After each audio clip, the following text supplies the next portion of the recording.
Welcome to This Explainer. Today we're diving straight into what is easily one of the most fascinating and honestly high-stakes storylines of the 2026 World Cup.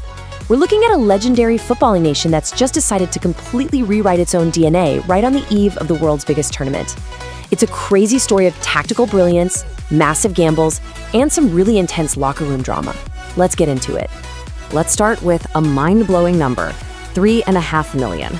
That's the tiny population of this South American nation, literally wedged right between two massive footballing giants, Brazil and Argentina. To put that into perspective for you, the entire population of Uruguay is smaller than the city of Los Angeles. So mathematically speaking, this completely defies all odds. It really raises the question, how on earth does a country so ridiculously small consistently dominate the world's biggest sport? They punch so heavily above their weight, generation after generation. It's a statistical anomaly that's pretty much unique in the whole sporting world. Just take a look at their mythical status. They're the absolutely smallest country to ever win the World Cup. And they didn't just do it once, they've done it twice. That 1950 victory, the infamous Maracanazo, where they beat Brazil in front of nearly 200,000 devastated Brazilian fans, is still one of the greatest upsets in sports history. You add in 15 Continental Copa America titles and a staggering 30-year unbeaten streak in world championships, and, well, you've got certified footballing royalty. Section 1. A legacy of defying odds. Now, to truly understand the Uruguay team stepping onto the pitch in 2026, we first have to understand their psychological bedrock. And that mindset is captured in just two words, garra charrua. This literally translates to charrua claw, named after the fierce indigenous people of the region. This defines their historical identity. It's this gritty defensive steel, a willingness to fight for every single blade of grass that makes them an absolute nightmare for larger, highly favored opponents. You know, traditionally, they really don't care about having the ball. They just care about breaking your spirit. Section 2. The Marcelo Bielsa Revolution. Okay, so everything changed recently when the Uruguayan Football Association brought in a brilliant, but let's be real, incredibly fanatic new coach to completely rewire this historic defensive identity. Enter Marcelo Bielsa. He's famously known in the footballing world as El Loco, or the Madman, and he has implemented an exhaustive, high-intensity system that completely flips the script for Uruguay. Just hearing his philosophy, it's crystal clear he wants his teams taking the initiative and possessing the ball. He demands this aggressive front-foot approach that requires players to be in absolute peak physical condition, pressing the second they lose possession. The sheer culture shock here is just staggering. I mean, for a century, Uruguay has been a defensively compact, pragmatic bunker. But under Bielsa, they've completely traded that in for a hyper-aggressive, proactive 4-3-3 formation. They're playing with a dangerously high defensive line, actively looking to suffocate opponents in their own half. It's a total ideological transformation. And listen, this new system is the absolute definition of high risk, high reward. The reward part, that was incredibly immediate. During the grueling South American qualifiers, Bielsa's system just clicked, giving them these stunning consecutive 2-0 victories against both Brazil and the reigning world champions, Argentina. But the cost of this system is a glaring vulnerability.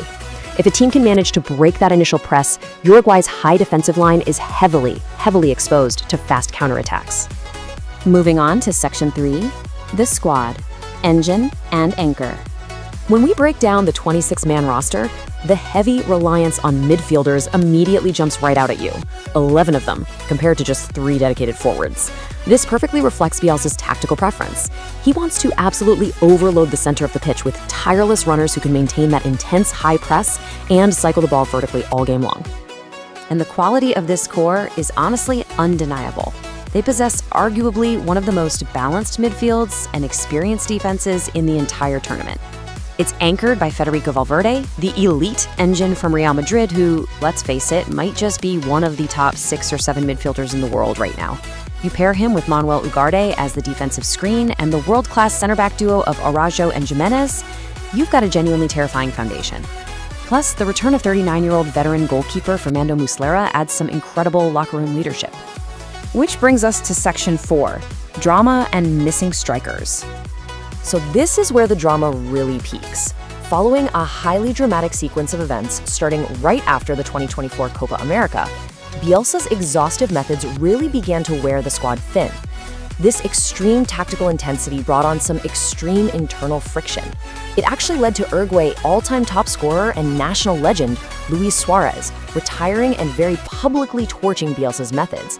He even claimed Bielsa's harsh criticisms brought striker Darwin Núñez to tears. Fast forward to 2025, and Suarez actually offers to reverse his retirement for the World Cup. And Bielsa's response? He officially leaves the legend off the 2026 roster entirely. The absolutely crucial point here is what that exclusion leaves them with on the pitch.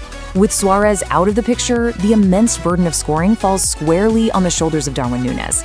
Now, Núñez is physically exceptional. His blistering pace is the perfect outlet for Bielsa's vertical transitions. But the lack of depth behind him? It's staggering. The only two backup forwards play in Spain's second division and Mexico's Liga MX. So if Núñez gets injured, or if his form dips, especially considering he's been playing club football in Saudi Arabia rather than Europe's top leagues, Uruguay literally has no elite plan B. Their attack is incredibly fragile.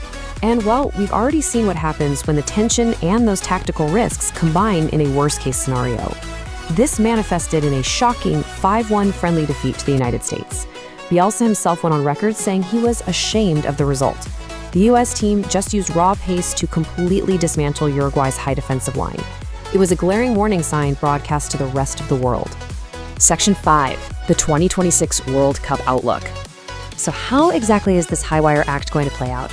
Breaking down Group H, the hierarchy is actually pretty clear. Spain, fresh off the European Championship, is the dominant possession-heavy favorite. But Uruguay, sitting as the 17th ranked team globally, is perfectly positioned as the dark horse challenger. If they can just handle a Saudi Arabian squad that's known for pulling off giant-killing upsets and secure a solid win against tournament debutants Cape Verde, they should be in really great shape to advance. In fact, if we look at the data, the numbers are heavily in their favor.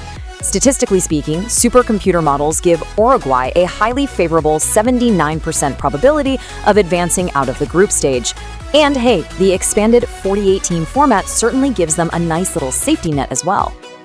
But here is where the bracket gets incredibly spicy.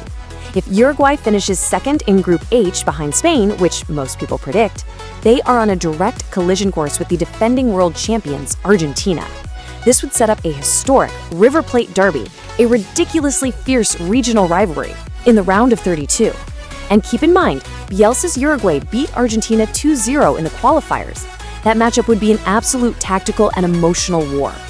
Ultimately, the defining question of Uruguay's entire campaign comes down to this. Can the brilliant madness of Marcelo Bielsa successfully harness the historic Garcharrua claw? Or will the extreme tactical risks and that boiling internal tension tear the squad apart before the final whistle even blows? It's arguably the biggest gamble of the 2026 World Cup, and I, for one, cannot wait to see how it unfolds.